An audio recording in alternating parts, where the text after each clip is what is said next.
Hello friends, हम कर रहे थे श्री अरबिंदो घोष। लास्ट सेशन में हमने इनकी लाइफ के 2 फेजेस किए हैं एंड आज हम इस सेशन में जो अरबिंदो घोष जी हैं इनका कॉन्सेप्ट ऑफ नेशनलिज्म करेंगे। इनके लिए नेशन क्या था और नेशनलिज्म है वो क्या है। So first of all his concept of nation. तो इनके लिए नेशन क्या है। तो जैसे जे अपने लाइफ के सेकंड फेज में स्पिरिचुअल मूवमेंट में चले जाते हैं, इनकी एक्टिविटीज हैं वो स्पिरिचुअल रिलीजियस हो जाती है। तो इसी तरह इन्होंने अपने जो नेशन का कॉन्सेप्ट दिया है उसमें भी यही कहते हैं जो एक पर्सन है उसका जो रिलीजन है, रिलीजन क्या होता है, नेशन ही होता है। तो नेशन से ऊपर किसको भी नहीं कहा है।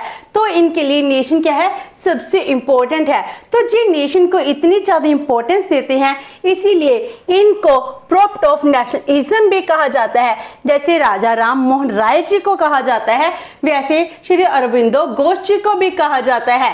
तो according to him nationalism is the first passion and first religion. तो नेशनलिज्म है क्या, एक ह्यूमन का फर्स्ट पैशन क्या है, अपने देश के लिए होना चाहिए। उसका फर्स्ट पैशन ही नेशन है और उसका फर्स्ट रिलीजन क्या है, फर्स्ट रिलीजन भी नेशन ही है। तो नेशन से अब कुछ भी नहीं है। तो फर्स्ट पैशन, रिलीजन सब कुछ नेशन ही होता है। तो उनके लिए नेशनलिज्म है, it is not only a mission, a goal of life. तो ये कोई मिशन नहीं है कि हमको ब्रिटिशर है, ब्रिटिशर से इंडिपेंडेंस लाइए, तो यही नेशनलिज्म है। इनके लिए नेशनलिज्म इससे भी बड़ा है, but an end to be pursued as vigorously as the religion. जैसे एक रिलीजन है, आप अपने धर्म के लिए जो कुछ भी करते हो उससे भी ज्यादा आपको किसके लिए करना है, नेशन के लिए करना है। तो इनके लिए नेशनलिज्म एक गोल नहीं है, सिर्फ इंडिपेंडेंस ले ली हमारा नेशनलिज्म खत्म हो गया।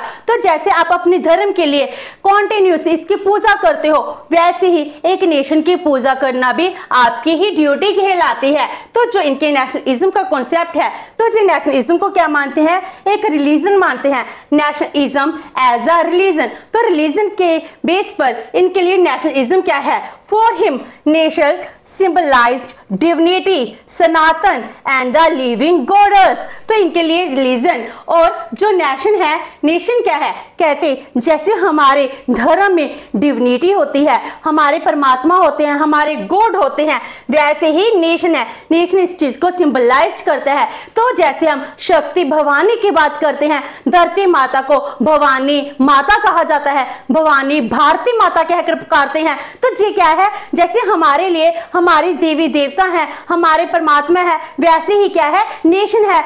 हमारा भारत, हमारी धरती जे हमारे लिए गॉडेस है, भारती माता कहलाती है।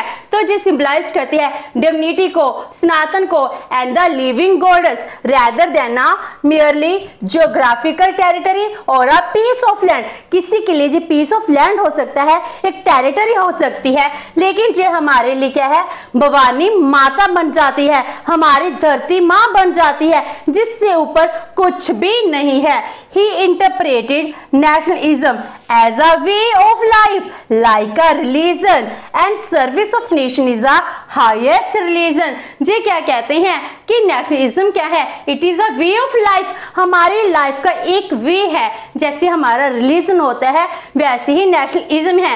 एंड नेशन की पूजा करना, इसके लिए सब कुछ सैक्रिफाइस करना ही सबसे बड़ा रिलीजन कहलाता है। हमारे लिए रिलीजन, अगर हम कहते हैं भारत में बहुत से रिलीजन है, तो हम सबका एक ही रिलीजन है। जो रिलीजन की बात करते हैं, कास्ट क्रीड से अबव की बात कर रहे हैं, इनके लिए रिलीजन हमारा नेशन है, हमारी धरती है। तो इसको नेशनलिज्म को क्या मान है, एक सनातन धर्म मान रहे हैं। जैसे सनातन धर्म पुराना धर्म है जो सबसे इंपॉर्टेंट है और सबके लिए इक्वालिटी की प्रोविजन रखता है, वैसे ही नेशनलिज्म है जे क्या है, एक सनातन धर्म है। Sanatan Dharma and Indian nationalism are coterminous, meaning ये दोनों एक ही टर्म्स हैं, इनको एक दूसरे की जगह पर हम यूज कर सकते हैं।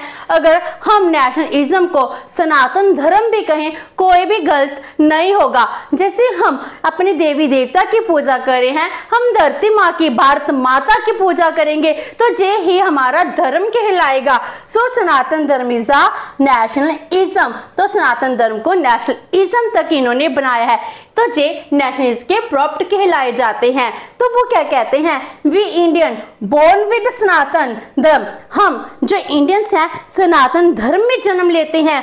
We move and grow with it. हमने जो कुछ भी किया है इसके साथ ही किया है। Which is above the creed, religion and faith. तो ये क्रीड, रिलीजन, फेथ से सब कुछ अबव है। तो सनातन धर्म जैसे प्योर है वैसे ही हमारा नेशनलिज्म भी प्योर है। इसमें किसी कास्ट की, क्रीड की, रिलीजन की कोई भी आवश्यकता नहीं है। तो ये सब मिलकर क्या बनाते हैं, एक नेशन बनाते हैं। तो नेशनलिज्म क्या है, इज इमोर्टल। तो इसको कभी भी खत्म नहीं किया जा सकता। जैसे हमारे परमात्मा है कभी मरते नहीं है, वैसे ही नेशन है कभी मरता नहीं है। नेशनलिज्म है ये कभी मरता नहीं है, it is immortal. His national movements are being guided by divine inspiration. तो इनकी जो नेशनल मूवमेंट्स के हैं वो क्या हैं, डिवाइन इंस्पिरेशन से गाइडेड हैं। तो इसीलिए जितने भी धार्मिक कार्यक्रम होते हैं इनको भी जे नेशन के साथ जोड़कर ही मनाते हैं। जैसे इसके लिए बाल गंगाधर तिलक जी हैं, उन्होंने भी गणेश पूजा है एंड शिवाजी पूजा है, इसको क्या बना दिया था, नेशनल मूवमेंट बना दिया था। उसी तरह जे भी रिलीजियस मूवमेंट को नेशनलिज्म में कन्वर्ट कर देते हैं। तो इनके लिए नेशनलिज्म है बहुत ही ज्यादा इंपॉर्टेंट हो जाता है। तो इसको रिलीजन से भी ऊपर की जगह देते हैं। जैसे एक ह्यूमन का धर्म बनता है कि अपने धर्म के लिए सब कुछ करे, सैक्रिफाइस करे, उसी तरह उससे भी पहले अपने नेशन के रिगार्डिंग सोचे। तो जो पैट्रियटिज्म है एंड नेशनलिज्म है ये दोनों कैसे हैं, कहते देशभक्ति और नेशनलिज्म ये दोनों आपस में मिलकर ही काम करते हैं। तो हमारे धरती की पूजा, worship of the motherland is constant contemplation and perpetual service. तो जो हम अपनी धरती माँ की, भारती माता की पूजा करे हैं जो कॉन्स्टेंट कंटेम्पलेशन है, परपेचुअल सर्विस है जो कभी भी नहीं रुक सकती, जो दैट कीप्स पैट्रियटिज्म अलाइव, जिससे हमारी देशभक्ति जीवित रहती है, जिससे हमारा नेशन है जीवित रहता है। And it is the highest place among human sentiments. Human sentiments हैं, जितनी भी हमारी फीलिंग्स हैं उनमें सबसे ऊपर जगह किसको दी है, पैट्रियटिज्म को दी है, देशभक्ति को दी है, नेशनलिज्म को दी है। उन्होंने अपने newspaper through Vande Mataram introduce the youth of the country to patriotism and nationalism. तो हमारी यूथ है, यूथ को देशभक्ति, नेशनलिज्म सिखाया है अरविंदो घोष जी ने अपने वंदे मातरम से। तो उन्होंने ऐसे आर्टिकल लिखे हैं, अपने आर्टिकल्स में, एडिटर्स में उन्होंने लोगों में जागृत किया है। अगर आप अपने देश की सर्विस नहीं कर सकते हैं, आप अपने देश के लिए कुछ भी सैक्रिफाइस नहीं कर सकते हैं, तो आपको अपने रिलीजन की पूजा करने का कोई भी मीनिंग नहीं है। जब तक आपकी धरती माँ गुलाम है तब तक आपको कुछ भी करने का राइट नहीं है। आपका सिर्फ एक ही राइट बनता है, इस टाइम अपनी धरती माँ को, आपके रिलीजन को, आपकी माँ को जरूरत है कि वो चेन में है उसको लिबर किया जाए। तो लिबरेशन के लिए आपको सब कुछ सैक्रिफाइस करना है, यही आपकी सबसे पहली ड्यूटी बनती है, जो अरविंदो घोष जी ने बताया है। तो नेशनलिज्म वो क्या कहते हैं, पूर्ण स्वराज चाहिए। जैसे बाल गंगाधर तिलक जी, बाल पाल लाल, वो पूर्ण स्वराज की डिमांड करते हैं, वैसे अरविंदो घोष जी एक एक्सट्रीमिस्ट हैं एंड वो पूर्ण स्वराज की ही डिमांड करते हैं। ही believed nationalism is a Holi यज्ञ फॉर अचीविंग पूर्ण स्वराज। तो जैसे हम धार्मिक यज्ञ करते हैं, हवन पूजा करते हैं, वैसे ही जो नेशनलिज्म है ये एक हवन की तरह है जिससे हम पूर्ण स्वराज है इसको अचीव कर सकते हैं। He encourage the Indians by his writings. तो अपने राइटिंग्स में यूथ को अपने साथ लेकर चलते हैं, इंडियंस को अपने साथ लेकर चलते हैं। जो डाउन ट्रोडन लोग हैं, मास लेवल पर सब लोगों को अपने साथ मिलाते हैं कि अगर हमने धरती को आजादी दिलानी है, अपनी माँ को आजादी दिलानी है, हम सबको मिलकर काम करना पड़ेगा। he said to adopt any political method, वो लोगों को क्या कहते हैं, कोई भी political method है वो यूज करो, and political action like as boycott, स्वदेशी, national education for achieving complete freedom. अगर हम कंप्लीट फ्रीडम अचीव करना चाहते हैं तो ऐसा नहीं है कि जैसे गांधी जी ने कहा है नॉन वायलेंट मेथड है वो ही यूज करने हैं, कहते हैं बायकॉट, स्वदेशी, नेशनल एजुकेशन, या कोई भी और मेथड है वो यूज कर सकते हैं।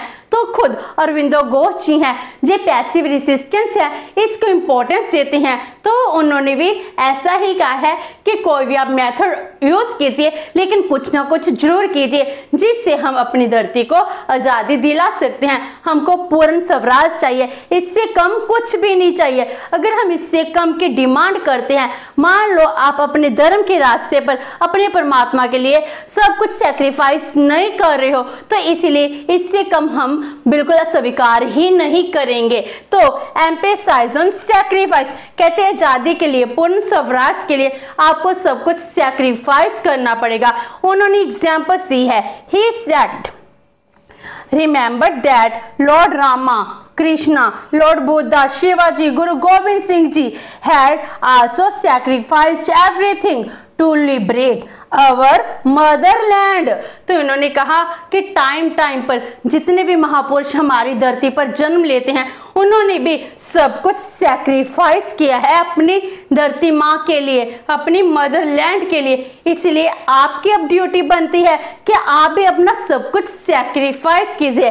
Liberty is the fruit of sacrifice. अगर आप फ्रीडम लेना चाहते हो, इंडिपेंडेंस, पूर्ण स्वराज की डिमांड कर रहे हो, तो जी किसका फ्रूट है, सैक्रिफाइस का फ्रूट है। इसके लिए पहले आपको सैक्रिफाइस करना पड़ेगा, फिर जाकर आपको लिबर्टी मिलेगी। तो इस तरह इन्होंने जो नेशनलिज्म का कॉन्सेप्ट है नेशन में क्या किया है, नेशन में इन्होंने बता दिया कि अगर हम आजादी चाहते हैं, अगर हम अपनी देशभक्ति चाहते हैं, तो जो रिलीजन स्पिरिचुअल नेशनलिज्म है इसके लिए हमारी ह्यूमन है, सबको यूनिट होकर काम करना पड़ेगा। ह्यूमन यूनिटी सबसे सुप्रीम होती है, एंड इसके लिए अगर हम आपस में मिलकर डिमांड नहीं करेंगे तब तक पूर्ण स्वराज नहीं मिल सकता है। आप अपने किसी भी धर्म को मानिए, लेकिन आपके लिए सबसे पहले भारतीय होने के नाते एक ही धर्म है, वो क्या है, नेशनलिज्म, अपनी धरती को आजादी दिलानी। तो इन्होंने इस तरह नेशनलिज्म है पूरे भारत में स्प्रेड कर दिया, जिससे बहुत से लोग हैं वो भी इन्वॉल्व होना स्टार्ट हो जाते हैं। तो इस तरह आज हमने इस सेशन में इनका कॉन्सेप्ट और नेशनलिज्म किए हैं। नेक्स्ट सेशन में हम करेंगे पॉलिटिकल टेक्निक्स, पॉलिटिकल गोल्स और political ideas of the Shri Aurobindo Ghosh. Hope so कि आपको ये सेशन अच्छा लगा होगा। अगर आपकी कोई क्वेरी है तो posting comment box, and video अच्छी लगी तो please like and share with your friends. Thank you so much and have a nice day.